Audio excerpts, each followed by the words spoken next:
All right, welcome to The Explainer. Today, we're putting on our hard hats and stepping directly into the shoes of skeptical equity research analysts. We're going to completely strip away the media hype, ignore those flashy headlines, and conduct a ruthless, data-driven investigation into Zoom's financial reality. We're diving straight into the 10K filings, the earnings reports, and the raw data to see what's actually going on beneath the surface of this massive household name.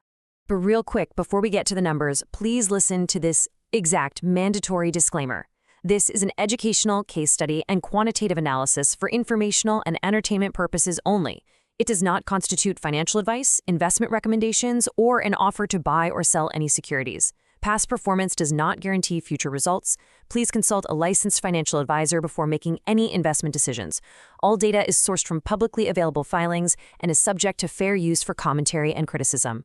Okay, compliance satisfied, let's get into it. So, our subject today is Zoom Communications, ticker symbol ZM. Look, we all know Zoom as the ultimate savior of remote work, right? It literally became a verb during the pandemic. But today, we're looking way past its status as a cultural phenomenon.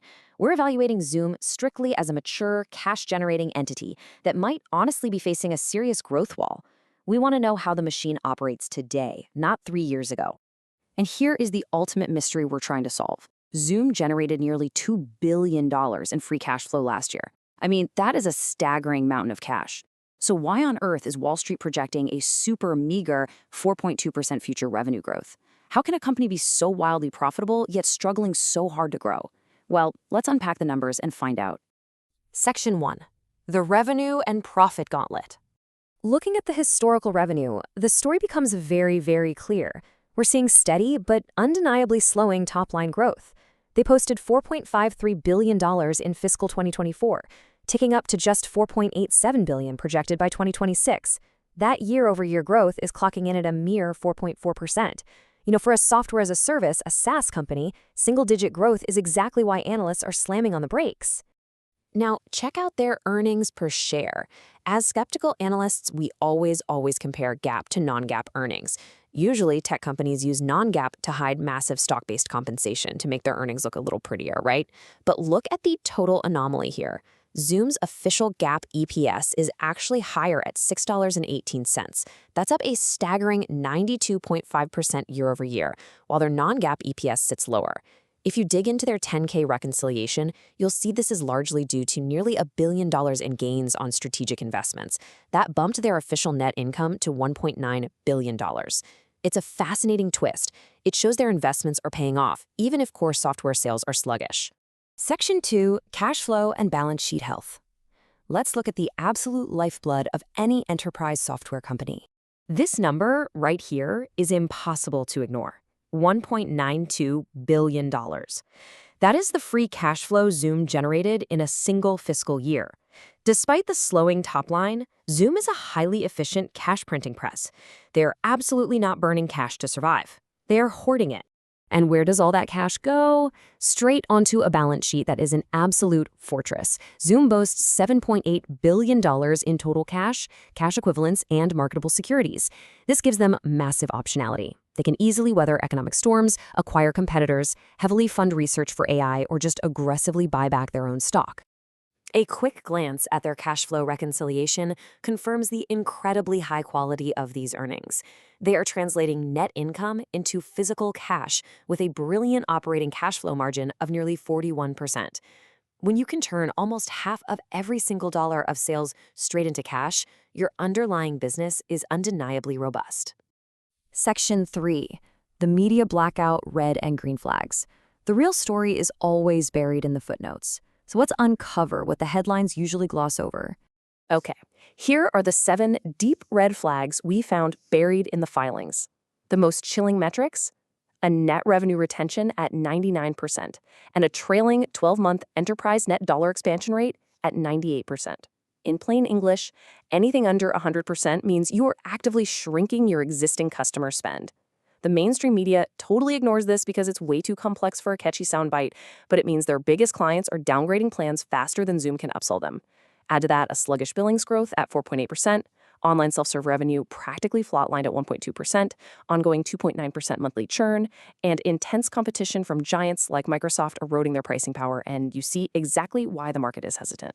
Conversely, we absolutely cannot ignore the 7 overlooked green flags. Beyond that $7.8 billion cash fortress, look at the underlying product adoption. There is a massive 184% rise in virtual AI assistant usage, and paid AI is now included in all of their top 10 customer experience deals. Enterprise revenue is actually still growing at 6.5%, and their contact center offering is seeing high double-digit growth. Furthermore, management is using that cash pile effectively, executing a massive 20.4 million share buyback. Financial media often skips over this because steady buybacks aren't as dramatic as plummeting stock prices, but they are consistently returning value to shareholders while planting major seeds in AI. Section 4, Valuation and Market Reality. Let's ground all this fundamental analysis in the actual stock price. So Zoom is currently trading around $109, giving it a roughly $31 billion market cap. The crucial metrics to look at here are the trailing and forward price-to-sales ratios, which are hovering just above 6 times. Now, the ultimate question for any skeptical investor is this: does a company growing its top-line revenue at just 4% truly deserve to be valued at 6 times its sales? As highlighted by one market analyst recently, at this valuation, there's a lot of good news priced in.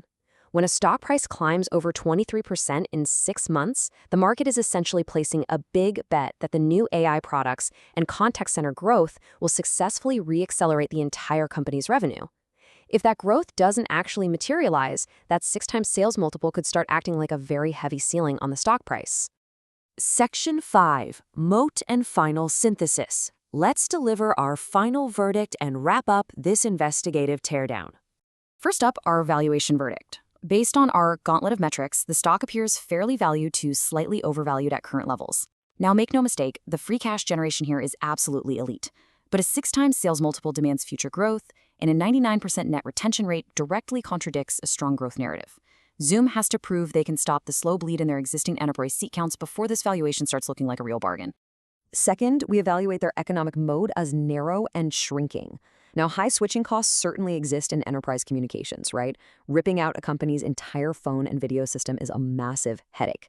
However, that declining 98% net dollar expansion rate proves that competitors are successfully breaching the walls.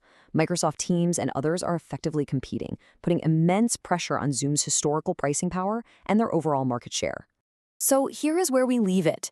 The financial models and that elite cash flow point to a highly resilient business, but the hidden retention flags suggest a competitive storm is brewing just offshore. Their transition to AI and enterprise contact centers is essentially their lifeline to future growth. So which side are you on? Are you buying into the cash flow machine, or are you spooked by the shrinking retention rate? Dive into the 10K yourself, and what will you find when you do your own homework? Thanks so much for joining me on this explainer. I really hope this structured teardown helps you see the hard numbers behind the narrative. See you next time.